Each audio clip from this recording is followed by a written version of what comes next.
everybody, and welcome along to the history programme with me, Tony Browne, from the Limerick Historical Society. And this is a kind of this is what I think our 12th or 13th week now we've done these programmes, and we're trying to get on as many different aspects of history, local history, but mainly Irish history, really. Tonight, as usual, Tom Donovan was with me. Tommy, welcome along to the programme anyway. Thank you, Tony. Thank you. And tonight we have with us Seán Curtin. Seán, you're welcome to the programme. Thank you, Tony.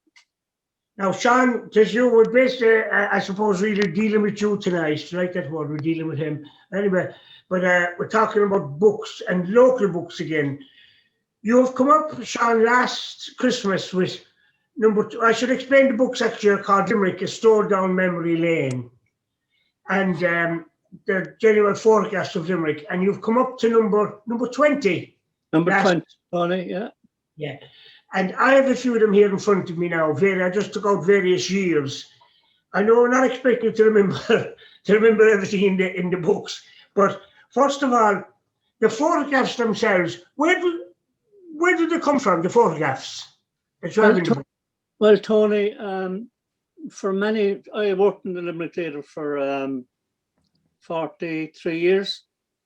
And the old Buckley family gave me permission to go through their negatives, and when Johnson Press took over, they also gave me permission to use whatever I wanted in their archives. You didn't know owners of the Limerick Leader, Johnson Press? Oh, they're gone now. They're defunct. Yeah, Johnson Press are gone as well now. Johnson Press are gone. I didn't realise that. Anyway, so you went to all the old, you could go through the outside of that, Tony, people gave me their archives. Several people, like the Quinn collection. I got Mr. Quinn gave me piles of negatives. I remember him, I have photographs at home that he took actually. Of me. He used to come around on a Sunday on a bicycle and the camera around the neck. And he took photographs kind of, if you wanted a photograph, I remember some people were saying, "Hi, mister, take our photo." And he'd say, well, and you had no obligation. I think he came back the following week then, didn't he, with the photographs? He came back the following week, and if you wanted them, they were 6pence. It was a good idea he had. Oh, it was great. Yes, sight all over. But at the time, Tony, many people didn't have cameras. No, that's and true. He took lots and lots of what's called social history photographs, family photographs. My own family, we'd have had no photographs there's 9 of us in the family, but he took photographs when there was only 4 of us and 5 of us. Yeah. And they're a treasure trove. Tom, this Mr. Quinn, where did this Quinn collection? Sorry? I haven't had it yet. No, what you're saying there, Tony, like I'm sure Seán would agree. We started the Ballybrown Journal the very same year as Seán started the Limerick. We have 20 this year as well, so we started on the year. The first journal was 2001. So it's easy to remember that 2020 was number 20, and it coincides with the year. Yeah, But I'm sure you agree, Seán, that 20 years really flew by, didn't it? Oh, absolutely. I mean, yeah. I remember the very first time I did the book in 2001. I remember I was on Tony's show one Sunday night, and he asked me why weren't the pages numbered? And I said, "There's only one, Tony." Yeah. It's amazing because you reminded me there of taking photographs as well. There was a company that you both remember, Frank Snaps. Goggin. And he used to do the same with the dancers. He'd take pictures of the dance. And you were under your obligation. You went in, he had the proofs ready by about Thursday or Friday. But Saturday was the day that everybody went in and went through the proofs. And then if you wanted, you ordered the picture, and they usually around 2 shillings. About that. Size. And you ordered them. The only thing was, you wouldn't want to be doing it now, going around to discuss second. But see, in those days, Tony, first of all, you couldn't afford a camera. And even if you had a camera, by the time you waited for them to be developed, and I remember I took my daughters to see Westlife years ago, and the bane of my life was the disposable cameras. It wasn't the cost of the disposable cameras, but we got back about, I'd say 6 or 7. Each one of them had a couple of disposable cameras, and they developed, we'd say 32 photos in each one, and every one of them were just pictures of hens and jumping around the place, you know. So you had to pay for those. Yeah, you had to pay to develop, and like even people under 20 now wouldn't understand paying to develop a picture.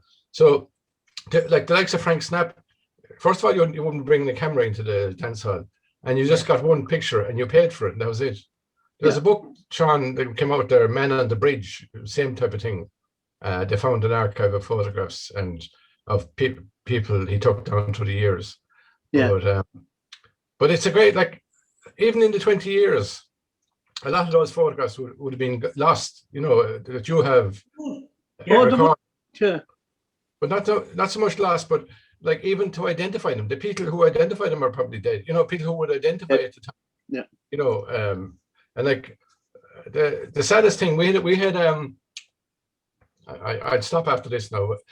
But we had a meeting of the Limerick Historical Society going back about 3 or 4 years, and Philip Callan, Tony knows him, the local solicitor, found a beautiful studio album of a Curry family from Glyn, and it was back to the beginning of the 1900s, and they were all dressed up for it and everything. But the sad thing was, even the oldest people in the 90s couldn't identify them, and it was like, apart from looking through it, you know, not being able to identify them or know who they were.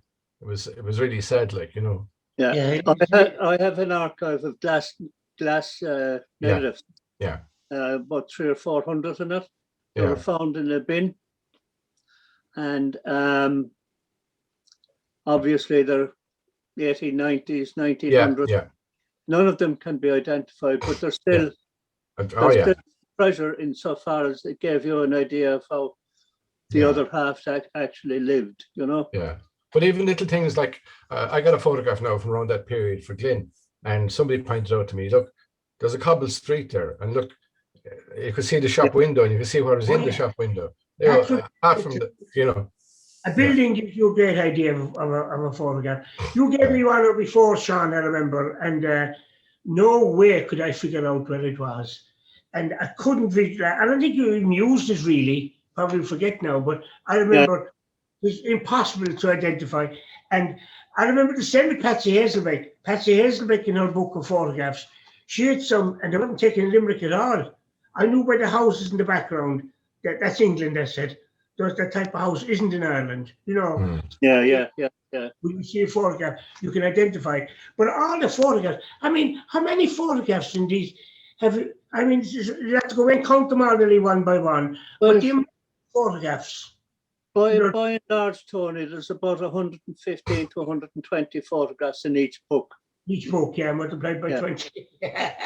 And it's great to see. For example, I can see here now in the picture here that William T. Cosgrove talking outside the Jesuit church. And you can see, you know, and it just shows you like the crowd that are there to hear him, you know. I wonder would politicians get the same crowd today? I have me doubts somehow or another. You know. But only if you remember in the 60s and 70s, and even going into the early 80s when Fianna Fáil would have their public meetings under Todd's canopy or people there. I do. But it's amazing that even places that have gone, the Parkway Ballroom. I mean, try to tell people now that there was a dance hall where the shopping centre is now.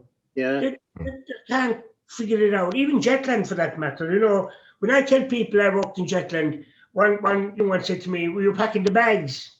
That I was outside the door. I said, "No." I said, "I was walking which was a ballroom." And what is that? They don't know what you mean by a ballroom either. I walked there to disco. They'd understand it better, you know. But they don't understand. But Seán, have you an index of all the, like this, we say you used about 3,000 photos, and the problem we have and wouldn't have as many photos as you in the Ballybrown Journal, make sure we don't use the same photo twice.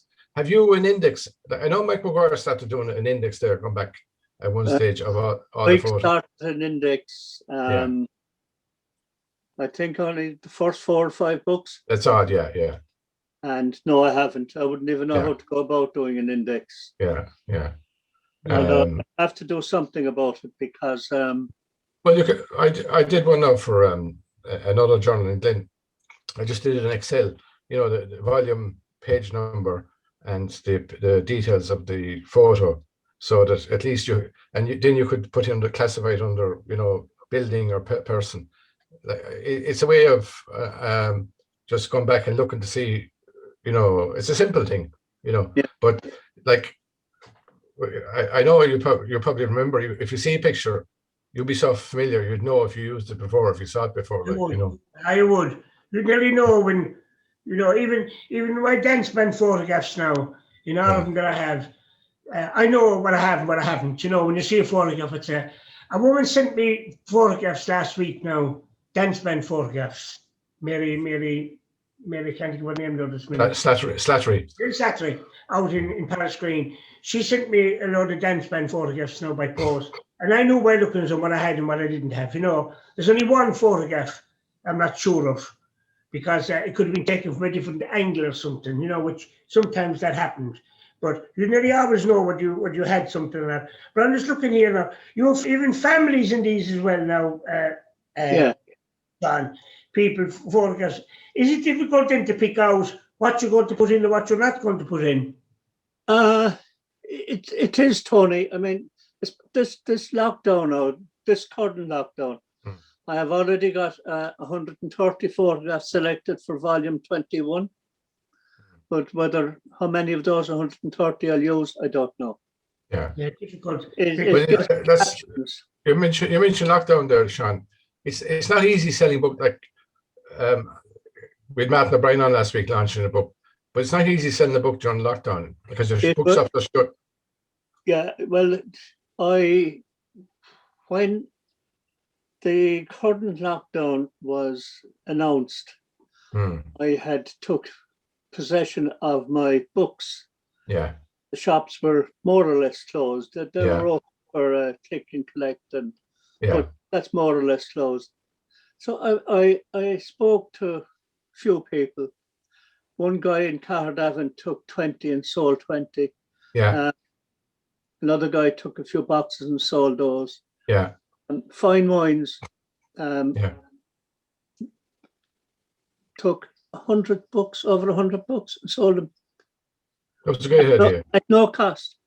Yeah. That's very handy. That's very handy. If you can get somebody to do that, it's very but I was lucky. But say, Seán, when the lockdown finishes, Fine Wines might sell as many. Oh, well, that's quite true. But look, it's a great. I mean, Philip, to get 100 books sold when the bookshops are shut. Like, I thought about you, like when and I've seen you standing below on wet evenings at the market. Like, it's not an easy. It's not easy. No, it's not easy. It's but it's enjoyable though, Tom. Oh yeah. I mean, I enjoy it. People say to me, like, how do you stick to history, or what? Like, without it, no, I'm retired like yourself, and without history, you'd be walking the roads every day. And I go for walks as well, like, but I walk the roads every morning. I do. Yeah. But the thing is, I have to start walking the roads myself. But you're talking about people, like, people saying to me that what gets me is people saying they're bored, they've nothing to do, like, and like with history. And a woman emailed me last night about her family, and I said, the one thing is, you'll never finish. Like, there's always something else you look up, and like like they should. And I have a Facebook page, Limerick Historical Society, and there's over 2,000 members in it, and people put different things up, but they actually put up the article on the Leader, which you have covered in your book. You have the story about the Great Frost in 1963, and in Abbey Fields. A fascinating story, about people bringing them food. Yeah. And but look at the way the people lived at that time. Oh yeah. And it's not that long ago, No. Oh, well, Seán, I've discussed this with Tony here. I mean, I grew up on a farm back in the 60s, and like we didn't grow, like we ate bacon and cabbage. We killed a pig and ate bacon and cabbage every day. And my children like can't understand that kind of, I know. you know, I never heard of coleslaw or cheesecake or any stuff like that or yogurts. But like, you know, but like, we might have been happier, but we're definitely contented, like, because everybody was the same. You know, nothing. Yeah, but we didn't know any better. You know, we knew there was something out there. It's like school. When we went to school, like you accepted the school for what it was, but you knew there was something there.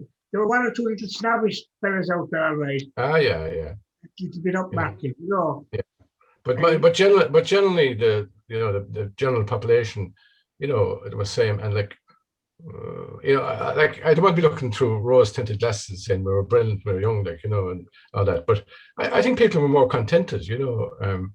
They certainly weren't getting excited about people sitting on a dead horse or stupid stuff like that, like, you know. You know, like people worried about bigger things, you know. But no, I mean that story about that family in Abbeyfield, like, you know, about, you know, but they were like, I think if that happened to family today, you know, talking about lockdown, they'd die of the hunger because they were used to surviving on little, like, you know. But can you just imagine that the 13-year-old tunneled nearly a quarter of a mile from his own house to these houses, to this house up in the top of Brosnan? Yeah. It's amazing.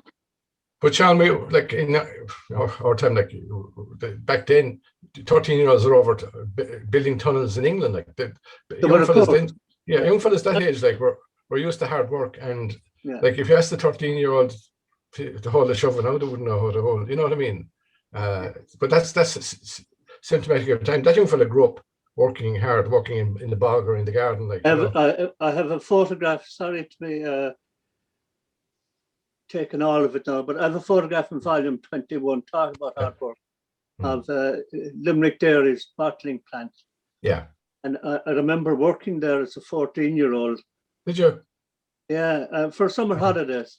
Yeah. I remember it vividly because. Where was this, on the Dublin Road? Dublin Road, yeah. Yeah. My job was to keep the empties going through the washer. Yeah. And I'd start at 8 and I wouldn't finish. You couldn't take a break because, you know, if the bottler stopped washing, they'd be roaring and screaming at you. Yeah. That was hard work. I'll never forget it to the day I die. Yeah. But I worked in the factory for the summer as well, Seán. And one thing it learned me, or one thing it taught me was that, you know, I never complained again. I worked in Burlington and Tralee, and, you know, they gave us salt tablets for the sweat. We sweated so much that they gave us salt tablets. And like the harder you worked, the more they gave you. And like it was a great lesson, because any job you got after that was you know, you were kind of saying, without a doubt. But there's so much that's changed in these photographs. You know, I'm looking here now at what number I even have in my hand here. Mr. and Mrs. Sadler here in the front of it now on Edward Street. I could show you exactly where that shop used to be. There's nothing there now, only an open space. That's volume 15, Tony. What volume, to be honest with you? There's volume 15. Mrs. Doody is in that photograph. Seán, you don't need any you don't need any index. You wouldn't, but that's Mr. Sadler's, and this is the other side. Sadler's, yeah. Yeah. And I remember all that's left there, that there's nothing at all left of that shop. That's just good. That's growing when it was. Were they the same Sadler's as in Rocher Street? No. I don't think so. Jim was to work for RTE. Jim Sadler, he worked for RTE in Limerick. He's retired. Anything to the mayor, no? No. I don't think so. But it could be related now to the mayor, I'm not sure. Because they had a pub. That Sadler, the mayor had a pub down on Wickham Street. Yeah. They did. In the shop. Whether I don't know. No, Jim writes notes on the Limerick Leader for St. Paul's Parish outside. Oh, yeah. No. But anyway.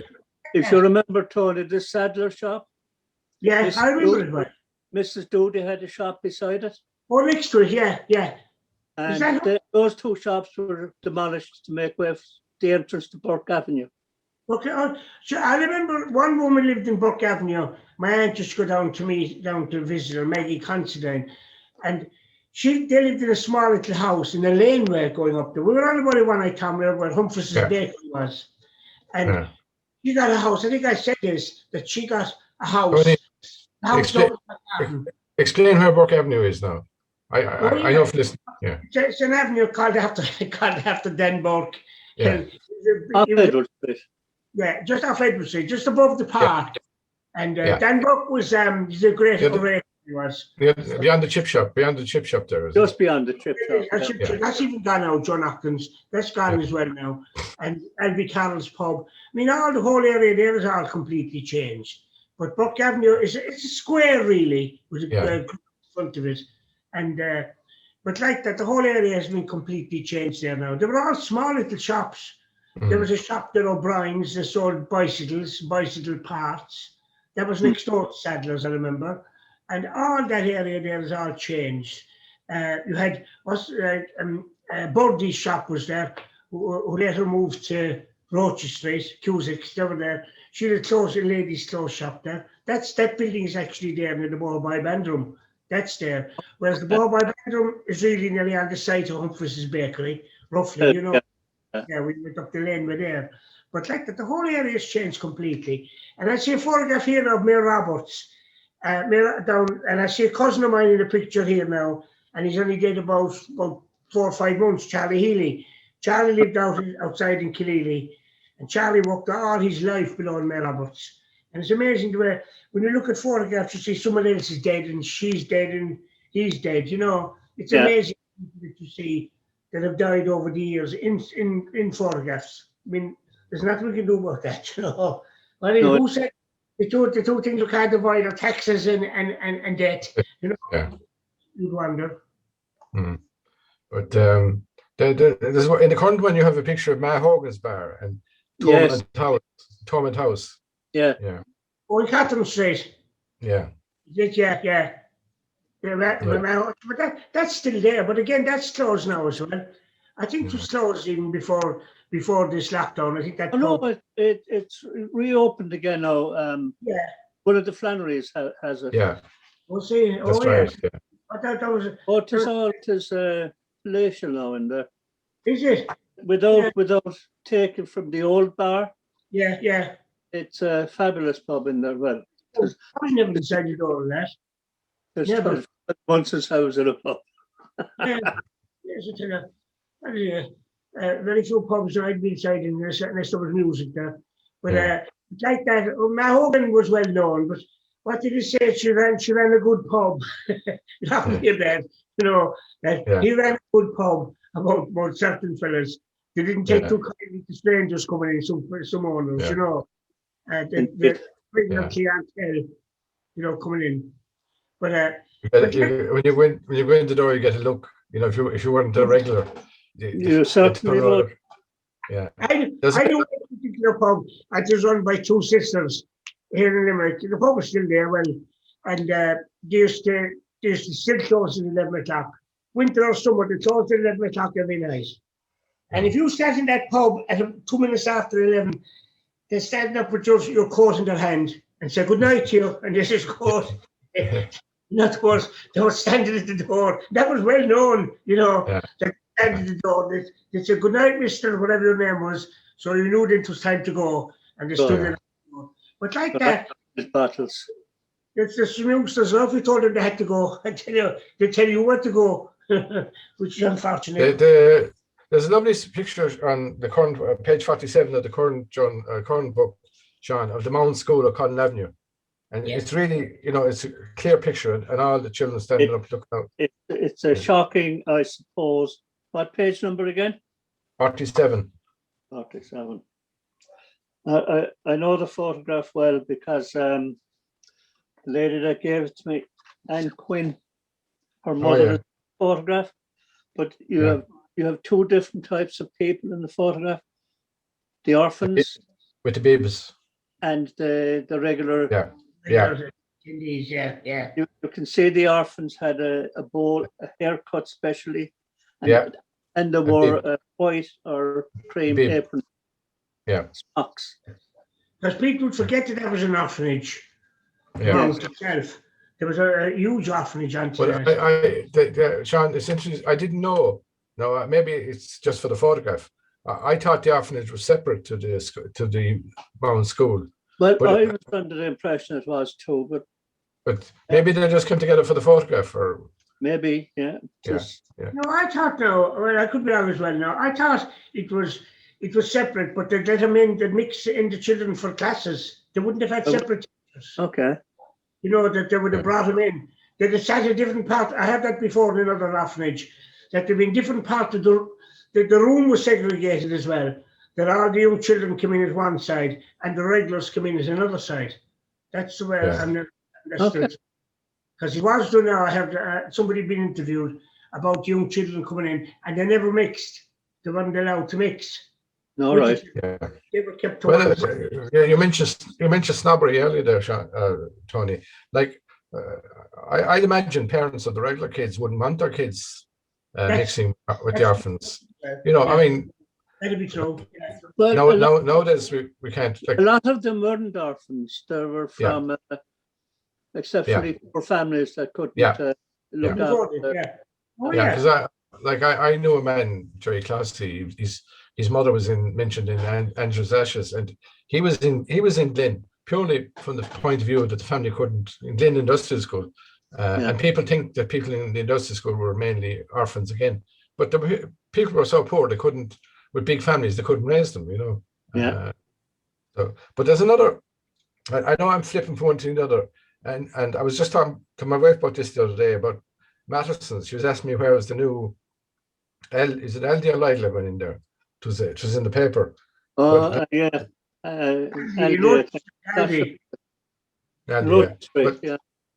But there's a beautiful picture there of all the workers standing outside the factory.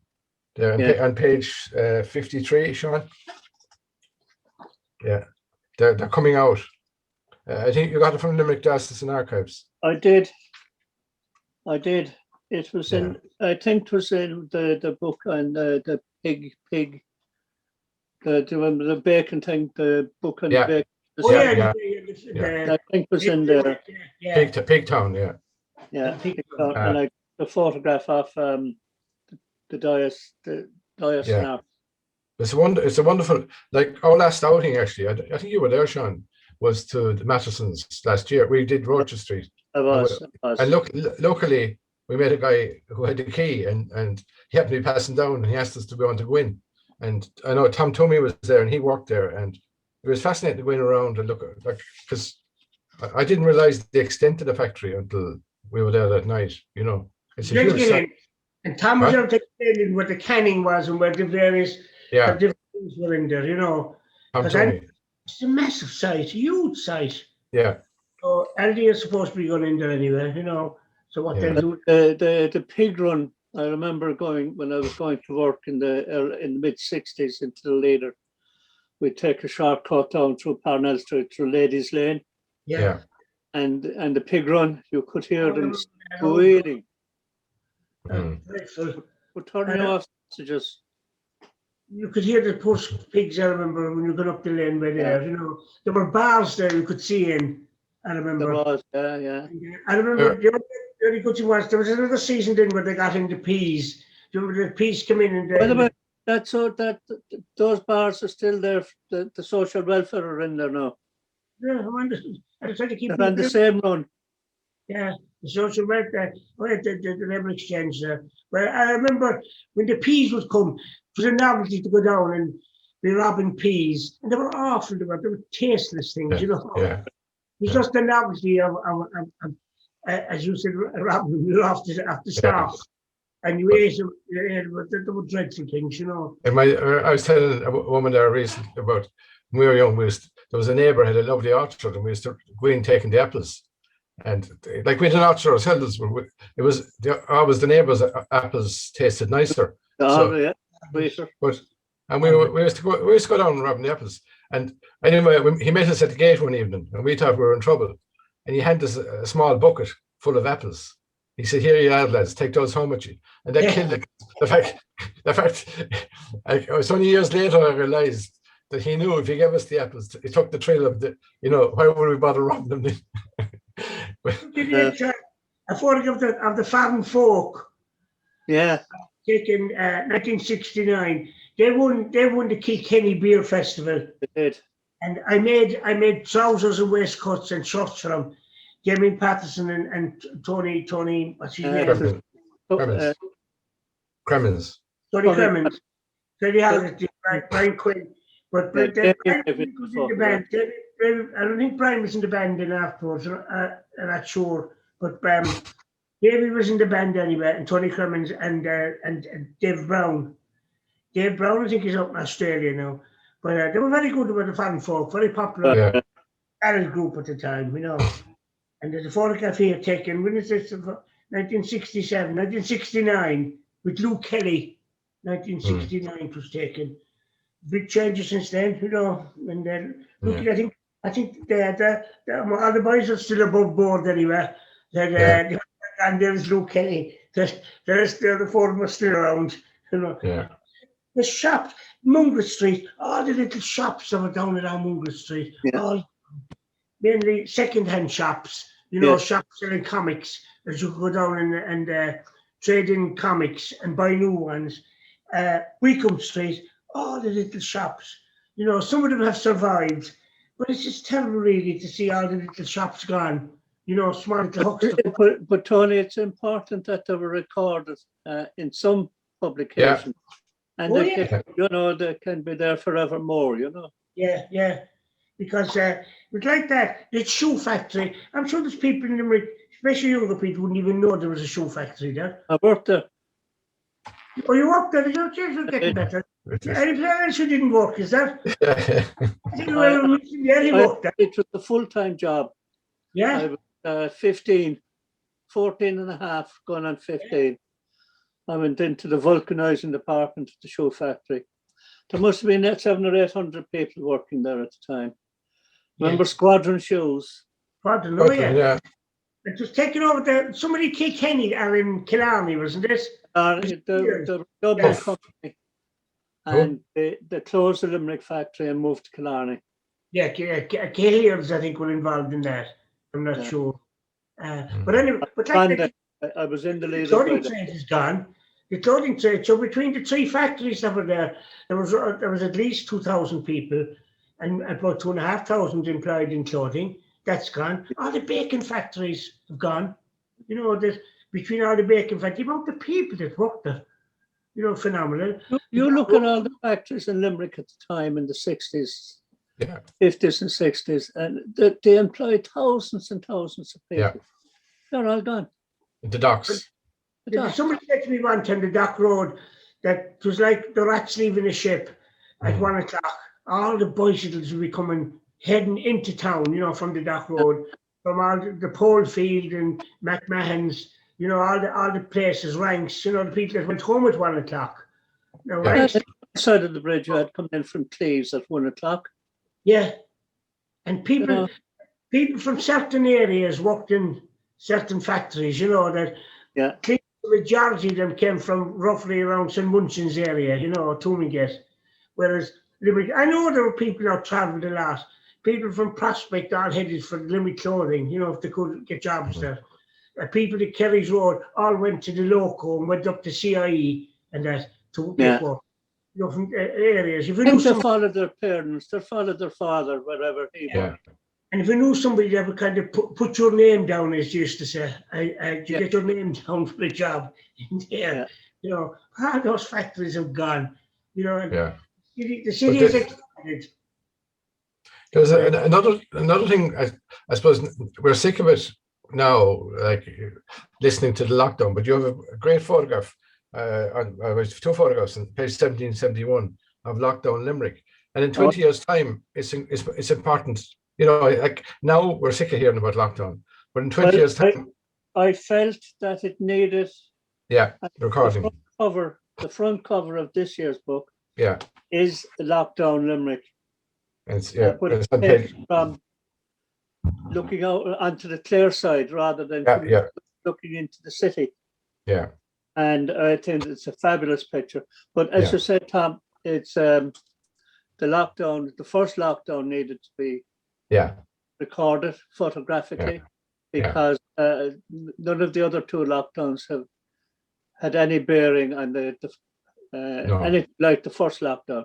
First lockdown, nobody went to work. No. But I was out for a walk today, and I mean, it was like, I think the roads are busier now than before the lockdown. I think the people have just, the 5 kilometer rule is gone, I'd say, and like, I should have now myself today in the city. So many walking around, you know. And I don't. Is the market back fully, or is it? No, Seán? The market is only for food now. Food. But is it busy? Like, is there a lot of people there? I went in there yesterday to have a look around. Yeah. And I needed a few captions for my next book. I was dropping off in a copy to Geraldine McNamara, the flower people there. Yeah. And there was a few there now. It was a good crowd. Yeah. But it won't be back to normal until Well, we were talking last year. We were talking last week, Seán, about names of different streets that have gone, and streets have gone and the names have gone. But on page 72, you have Gloweyard Lane, which is a Lane. Yeah. It's now renamed Abbey Lane, as far as I know. It could be. Somebody will come and correct me. But why do they rename them? Is it because they think it's not appropriate, or? I don't know. I thought Gloweyard Lane was I had a different photograph of the same lane in one of the earlier books. Yeah. But I thought this photograph, and a lovely photograph. Thomas Quinn. Yeah. A Galway native. He was at school in Limerick. Thomas Quinn. The Limerick School of Art and Design. Yeah. And he spent his time photographing Limerick, and he gave me a CD full of hundreds of photographs. Who did it? And I have no idea where most of them are, believe it or not.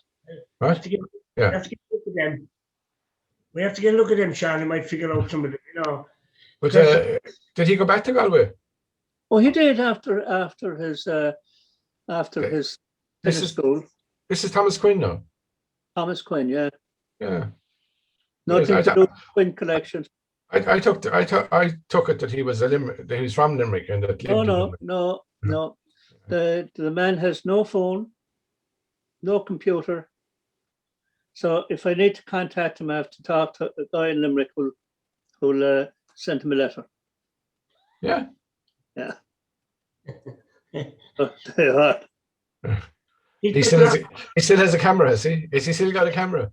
I presume he has. Yeah. But no, I have some marvelous photographs of parts of Limerick. Now, he didn't drive when he was in Limerick, so he was going to St. Anne's. So within walking distance of St. Anne's, he took hundreds and hundreds and hundreds of photographs. Where was St. Anne's? That's done by Barrington's Hospital, George's Key. Technical school there. Right. Yeah, just below with the can opener in front of it. Yeah, the Kingdom members there. The Kingdom. But like you're lucky sometimes. There must be oodles of photographs out there that the people have, and they don't really. Some people don't know what to do with them, And then thrown in drawers. Yeah, but people in the photographs, they don't even know who the people are in them, which is a pity. That's the problem. There's back to some of them. But it's important to identify them while the likes of Tony and people around that will know, because in another 10 or 15 years time, nobody will know where the place was. I put up 2 photographs on Facebook the other day. I saw that, one a beautiful photo. These are 2 Thomas Quinn photographs. Yeah. One is a thatched cottage, and I'm getting loads of ideas where it is, but it's not any of those, unfortunately. No, there was a multiple choice. I said about 10 different places, from O'Shea's down to. But I walked all of it. all of those areas where the thought said it might be, and it's not. Yeah. Now, No. I'm assuming when people redo roofs, that they leave windows and doors alone. Yeah. Or spaces, you know. Yeah. And I have a photograph of a man. He was the compositor for the Limerick School of Art and Design, printing, and he did use the printing presses, but no one can remember his name. I was sure it's not that long ago, you know. Yeah. He might have family in Limerick. That's what. Yeah. It's amazing now. And you think he lived there, did you? Well, he worked there. Definitely worked in St. Anne's. Yeah. Oh, but like that, the amount of photographs that the people don't realise they have. And every time I look at books, if I look at the books, I start thinking to myself, I remember that well now, I would, you know. But then some people aren't, young people aren't interested. They're just not interested. But I think during the COVID, a lot of people, you know, went through their photo albums and took out Mottry cards and stuff, you know, started going through them. And so hopefully they might produce more, you know. There's a lovely picture here of Sandy Shaw in Limerick. Yeah, later, yeah. I didn't even realize she was in Limerick. Oh, she was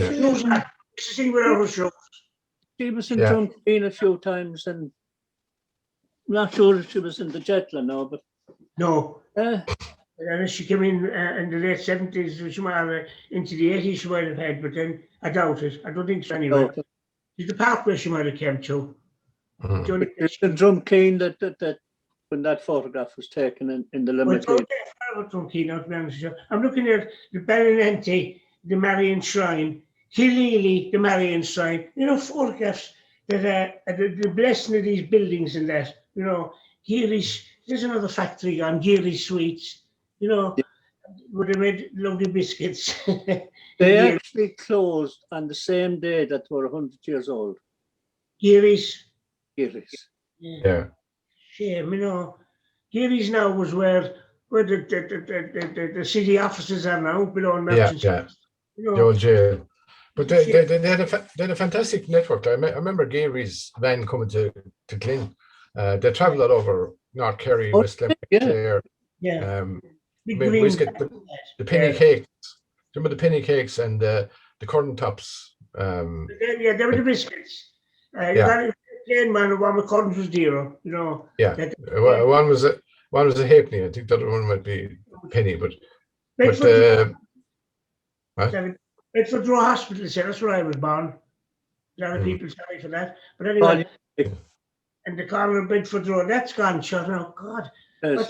Nothing left there. Is there now? Right in the corner, or that shop sells all the cheap stuff. That's there in the corner where Bedford Row used to be. The way changes have come in the city over the years. It's amazing, really, the amount of changes. Pantomimes, I'm looking, they were put on by schools, all gone. I remember one year, Seán, would you remember? There was a competition in Limerick one time for each school did up a shop window. Do you ever remember that? No. I don't know what it was. And there was a shop, there was what you call it, there was each school, as I said, had the preference to do up a shop window. I don't know what it was for or how it came about. But I remember going around at night and seeing all these exhibits, whatever they were, from a school, and the school name was up in the shop window. Oh man! If I'm not mistaken, schools had an input into the Marian year. Do you remember? Would that have been too far back? 1954? Because I can remember it now kind of better. Now I've been too young that time. You know, what year is that? 54? Is that 54, was it? Oh, yeah. Maybe it was, but I think I thought it was around 56 or 57. Yeah. 58 was another a lot of Marians born in 54 and 58. 58 was mainly already Lourdes. Yeah. That's how the church above in Weston was built. Yeah. 1958, February, 11th of February 58 was the already Lourdes. So did you ask Seán about the pram race, Tony? Oh yeah, the pram race, Seán, we were on about. Do you remember the pram race? I do. From all the women ran from different, I think from Todd's up to the Crescent anyway. I know it finished about at the O'Connell Monument. I have a photograph that I don't think I've ever used it. It started, there's a full line of women and prams. Yeah. Outside, we'll say, would it be above Todd? O'Connell Street, William Street corner, outside Todd. The long trot up now. Oh, I knew some of the women that I saw that photograph now. I'd identify because I can think of two in my mind this minute now that were in the race. Yeah, I know they were in the race. Was it once off, Seán, or was the other? I don't ever remember. I don't ever remember it. This was about 1960. Yeah, about 1960. I'd say it was now. Yeah, I'd say it was anyway. Because I'm old enough to remember it well. Being down there with my aunt. And she passed remarks about a woman that was working with her. So it could be around 1960. Well, it could be 58, definitely 58 anyway. And it would be before 62. So anyway, but I don't know what it was for or how it came about. There was a lot of things, Tony. Do you remember in 1964 that we had a sports festival? And we had Terry Wogan come over for it. And there was thousands. It was a 2-week festival. And we had the queen of the festival. Her name was Betty O'Connell from Patrick's Well. And fabulous photographs. And the business people coined on it because there was thousands come into the city for it. It never happened. It never happened again. Yeah, I don't remember that now. But maybe I know a lot of those festivals, the business people make the money, and the people who run it probably didn't make much out of it. You know what I mean? Absolutely, yeah. They probably lost money on it. I know a lot of festivals, the pubs make the money, and the organisers they can't collect. That's the problem. The AGM the following September, there was only 4 or 5 people turned up for it, and none of the business people were there. It was just the organisers. Oh no, yeah. That was common, and like there was business people who promised sponsorship and gained well out of it, and they wouldn't pay up the sponsorship. You know, when it came to that. I'd say that's still happening. Oh yeah. Oh no, I'm talking about current. Yeah. But there's a Tony probably remembers him. A Cyril Healy, roofer in Tyler, there on page 82. Yeah, it's a great photograph. That's another one of Thomas Quinn's photographs. Yeah. Now, I had no idea who this man was until I put his face up on Facebook. I only put the face up now. I didn't put it. And I got maybe 70 or 80 to tell me who he was and where he lived. Great that information, you know. The other day I saw a thing that reminded me of something else that we can get wrong information. I saw a thing the other day now that people were discussing Bishop's Teddy, and it's supposed to be the marks of the Bishop's Lady and Tumen Bridge. These are a load of rubbish, but they said the things they were saying about it and one thing and well. The only response I could give to it was that it was a story that was written by Michael Hogan, who died in 1899. The bridge was built in the 1840s. Yeah. So how could that come about? You know, how could the Bishop's Lady be printed? And somebody did have to cop on to say, how could you put somebody's fingerprints on granite? You know, how you don't want to be scraping. I think that's like St. Patrick's knee prints on the rock out in Fines, you know, in Patrick. It's there's a great photo. Tony probably knows these days in Crescent Clothing, a picture of John Hannon, Mick Madigan, and Vinnie Palmer on page 83. Vinnie Palmer, Is he Kevin Hannon? No. Definitely not. I'd have to see him now. I would. His name is not coming now, but who's it? John Hannon. John Hannon from Garryowen, isn't he? Garryowen, And Vinnie Palmer was from Prospect. He was. Yeah, and I'd have to see the photograph now, see the other fellas, but I remember him, you know. Are you Mick Madigan? Oh yeah, Billy Madigan, yeah. Oh, Billy Madigan, yeah. From Prospect. Yeah, he was Billy outside and he was Mick inside. Anyway, but I But like the picture of the confraternity, Seán, like the Corpus Christi procession in 1987. I mean, that's like people associate the huge confraternity marches with back in the 60s. Yeah, you know, yeah. but just in 87, like Yeah, only recent. Confraternity is still there. That's still there. Yeah. I think they've only a Monday night division. They used to have a Monday, Tuesday, and Wednesday night for men. What they used to have was individual that have their own mass at 8 o'clock for the confraternity men, but rather they have now in with the 7:15 mass. Everybody goes there. Yeah. And do they still have meetings, Seán? No, I don't think so. They're just 7:15 mass on a Monday night. Is the confraternity mass. The stands that they had for the sections, they were all given to Larry Walsh, I remember, the museum. When Larry was in the museum, he collected they had these shields he used to have, and they put them in shields, for the various sections. And they were all mainly Irish saints, most of them were. Then with the Irish saints, they brought in a few foreign saints, but mainly they were nearly all. I remember I was prefect one time of St. Dimtner's section, and it was years afterwards I found out she was the patron saint of head cases, the St. Dimtner. But anyway, that's another story for another day. But St. Dimtner, I never have the St. Dimtner, but like that. I remember all the saints' names and the shields, but Larry Walsh, I know, got all those. Because I happened to pass down one day, Larry was filling his car, and the Redemptors with all the shields. They were all put into the museum. Whatever happened to them, I don't know. They're probably still there. They're probably in storage. Like a lot of the museum artifacts are in storage. Like, certainly now, the museum has so little space to display stuff. It's just, really for a city of our size, we should have a Limerick museum bigger than the Hunt Museum to display all the artifacts. But I mean, I know Larry used to rotate a lot of the exhibits, and then the problem was people come in and they say, "You took off he had stuff on permanent loan," and people complain, "You took down my plaque, whatever."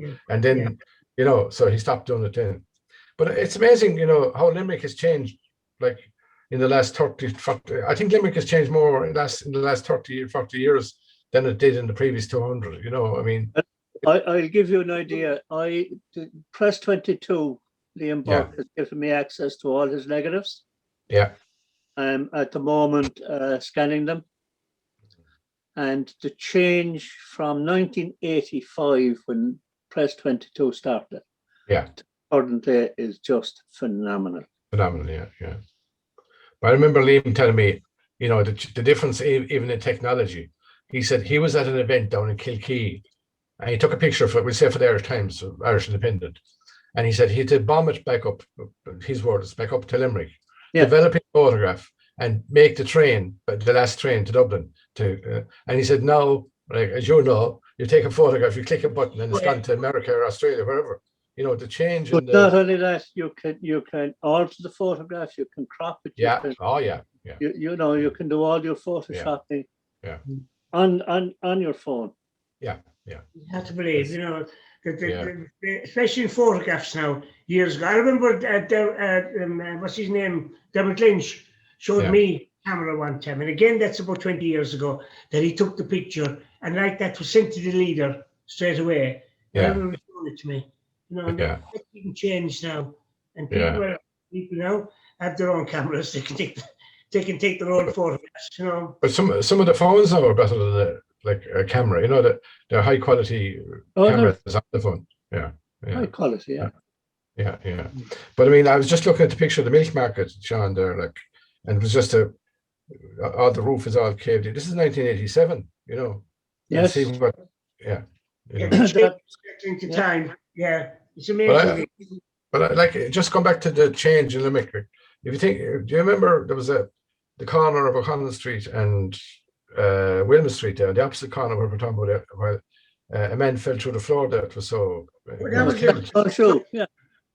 That's and after, 1986, yeah. And I mean, I remember at the ski, a car went down through there was an old people parked cars there at the end, and the car went down through into the tunnels underneath. Like, you know, a car was.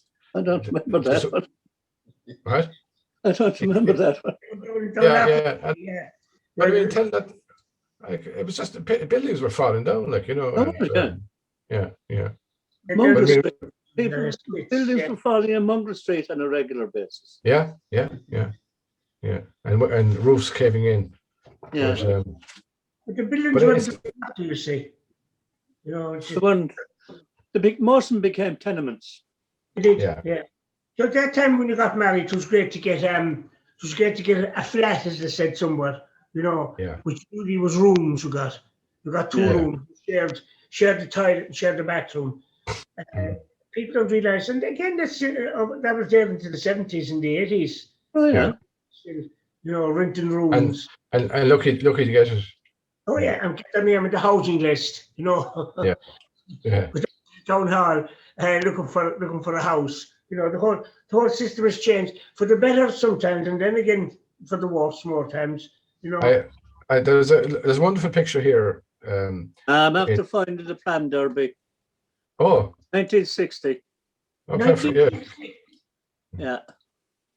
Oh, right outside Rochester Stores.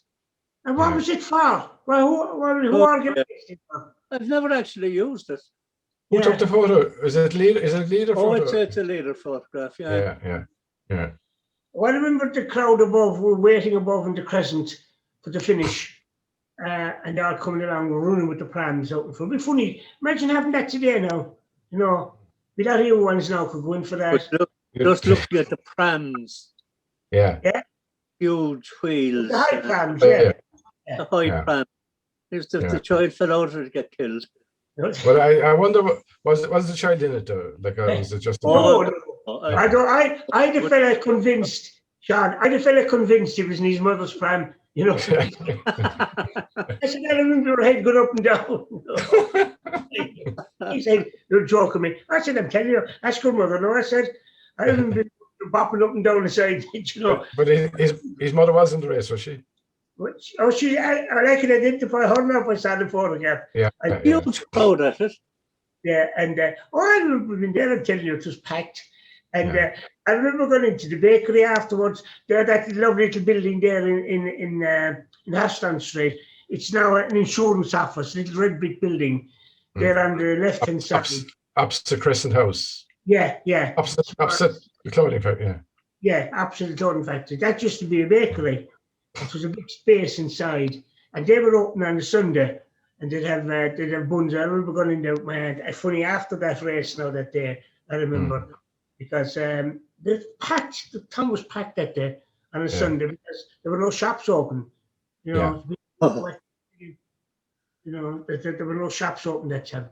This was Christmas. It was at Christmas time. Was it? I don't remember that now. I'm just looking at the crib in Rochester Store's window. Do you know the? Oh yeah. Yeah. And there's Christmas trees around. No lights in the street. Oh, there is a few lights in the street. Yeah. Anyway, and you have to give me a look at that photograph, Sean. But that'll help date. That'll help date it, Sean. You know, if you want to go back into the Leader to get a report. You know, I'll actually do that. I've been doing that a lot lately. Like I have a photograph now for volume 21. Tony might be interested. It's Anita Cronin signs with Ivy Benson. Yeah, I know. That's right. That was a big thing at the time. We needed to go. And I got that story off the Leader. Yeah. I remember when she joined them because she was 1561. Yeah. Johnny McMahon she was with, and who's her uncle? Her uncle, that's right, I forgot that now, actually. And there's a big thing she got off of that. Ivy Benson was a girls' band, you see. Yes. There was another one, there was another version, there was kind of an Irish version as well. She was English, but there was an Irish version, the Sheba Kelly. And the drummer with that band was Larry Falahy, married Mick Falahy. Larry was the drummer in that band, Sheba Kelly's band. And the lad is still here in Harty outside in Ballinenty. But like that, there was Sheba Kelly's band. It was an novelty to see girls in the band, you know, playing. There's a fabulous photograph now of Anita Cronin. Yeah, sure. Well, I remember that when she went off with Ivy Benson's band. Ivy Benson was a bigger band there than Shibby Kelly's. There were a lot more girls in it. So something like it hot. Do you remember Tony Curtis and Jack Lemmon and the girls' band? They went to Florida. Yeah. Marilyn Monroe. Yeah. Oh, that's funny. Anyway, so come here. We're talking about 50 minutes already. And Seán, first of all, anyway, there will be another book, and God, if I'm alive and kicking. Yeah, because as I said, like we hope that this pandemic will be gone. We'll be able to get back to something. I got my first jab the other day. Did you? Yeah. And what were you feeling? Great. You didn't knock a stone over you? No. Was it the Pfizer one or was it the? Oh, the Pfizer, yeah. Yeah. I'm too old to get those other ones. That proves you're older than me anyway, because I wasn't called yet. I think they're doing it by age. So I won't be called till about June or July.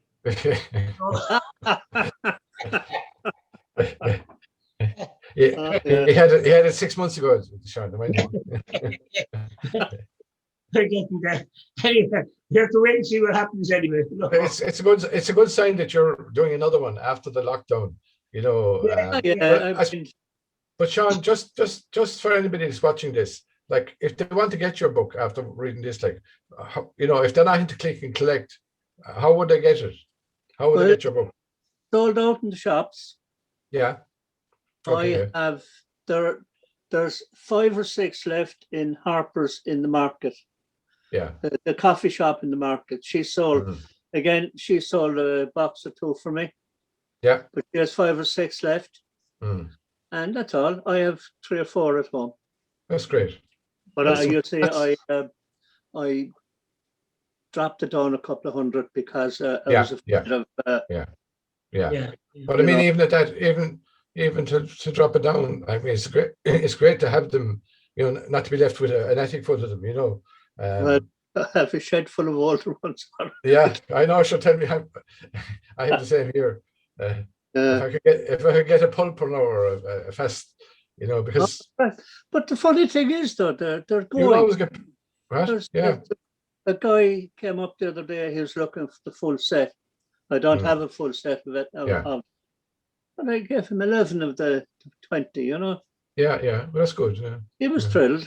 Yeah. And he can go on eBay and try and get the rest of them. It's the same with the old Limerick Journal. Like some of them are like I always thought that the famine edition was the best one, and it didn't sell at all because it was too late coming out, and people had famine fatigue. Like we're left with hundreds and hundreds of them, and then other ones you'd say like that one said like the Siege of Limerick, and that they all sold. But the thing is, but even still, like we had a lot of them left, and we sold them off. Was it 8 for 20 or 20 euro? Yeah. I mean, but we had to do that, but there'll always be people looking to make a set or and yeah. But it's great. Like this, it's encouraging to go again. Well, it's like you were talking about earlier in the program of being busy. Yeah. I have my attic converted here. It was one of my kids' bedrooms many years ago. Yeah. I have my computers and 30 or 40 books of negatives belong to Press 22. Yeah. But I broke my hand during the bad weather. So I had to stop doing that. But I'm back in, as you can see, I'm back in action again. Yeah. I mean, you can't keep a good man down. Oh no. No. But no, it's great. It's great to have something to do. I mean, I love getting out of bed. Yeah. I bad days now. I can work outside on a good day, painting or whatever. Yeah. Bad rainy day, and we get lots of those. I'm up in the attic virtually all. Yeah. And I love it. My mother used to say about bed that you hate getting into it and you hate getting out of it. Yeah. But I won't be telling my wife about that chunk. She might convert the attic here as well. Yeah. Just to tell people out there, if you want to get in touch, all these videos now are up on the Limerick Historical Society webpage. If you want to get on, just put in Limerick Historical Society. And Tim has told me, I think he's nearly the whole lot of them up now. I think there are 2 missing. I think number 1 and number 4, I think. But anyway, most of them are there. And of course, you can also go on to learnmedia.tv or into YouTube. And you'll find most of these anyway if you want to see them. And tonight, I was talking, Tom Donovan and myself were talking to Seán Curtin, who has brought out these books, as we said, since 20 years, Limerick, a stroll down memory lane, and number 21 we hope will be out at Christmas time. And sorry, Tom, what are you saying? Seán has just hold it up so that people see, that's it there. I have one with me now. I brought 4 of the other older ones. But just people will know what we're talking about, just people know. And I said, Seán, it cost a few bob to send one of those now, but they're very heavy.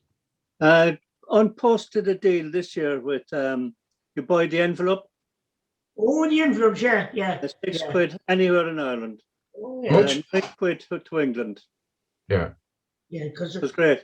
There's normally to be 12 or 14 quid to England, Yeah. They're heavy, good quality paper now, But it's good. It's that's I was just going to say. I mean, the reason it's heavy is it's good quality paper, and like for photographs, there's nothing worse than poor quality paper, for reproducing photographs. You can't reproduce a good photograph. No. Or any photograph on poor paper. Yeah. Well, that's when you stand on the paper from day one, Seán. Like you've kept it up. Very good. Like I mean, if you have a bad photograph, you won't be able to do much with it. But if you have bad paper, if you look at one of the photographs in this year's book, I don't know what page is it now, but the Savoy, the last night at the Savoy. Yeah. It's not a great photograph because I took it off a newspaper cutting. Yeah. But we were able to dig it up in Photoshop with the good quality print. Yeah, brought it up. Quality paper. Yeah. And printed in Limerick. What? It's printed in Limerick now. Oh yeah. No, I'm a great advocate of local printing because as well as that you're in control of what you do. Whereas you're sent off something to Spain or to the Philippines, like you're it's like you don't know what you're getting back. It's you're hoping for the best. Like, and you can't knock at the door. No. Yeah. You can try. Yeah. No. I mean, and I think a lot of people have come to that realization, Seán. They've gone abroad and then come back, because you're like there's like you say, there's nothing better than to be able to call to somebody and show them what you're doing and look at the computer. Having worked in the printing industry for 43 years, I just couldn't possibly go outside of Ireland. Limerick first, and Ireland, and I would not go outside of the 26 counties. Yeah. Well, have you got somebody in Belfast to do it for you? Who? Have you got somebody in Belfast? No. With Brexit, no, you can't. Keep it local. Yeah, no. With Brexit, no, you couldn't do it anyway. But tell me about it. Listen, we're talking an hour now at this stage. All right. And to leave it go. And first of all, thank you, Seán, for coming on anyway tonight. No problem, Tony. It's a pity we could do a book every week. Oh, yeah. Tom, I need a copy of the journal this year. Sorry? I need a copy of the journal this year. Have you any? Oh, I have. I look after you. Yeah. I thought you got it. I thought you got it from Match. I talked to you about that. Yeah. I didn't. I got the. No, I'm talking about your journal. Oh yeah. Oh yeah. That's. I paid the guy and I haven't seen it. I'll get the envelope off the post office and send it to you. Yeah. Okay, Seán. All right. Yeah. Anyway, Seán, thanks again for coming on, and to same to you, Tom, for coming on and putting up with me. So the problem I have every week, though.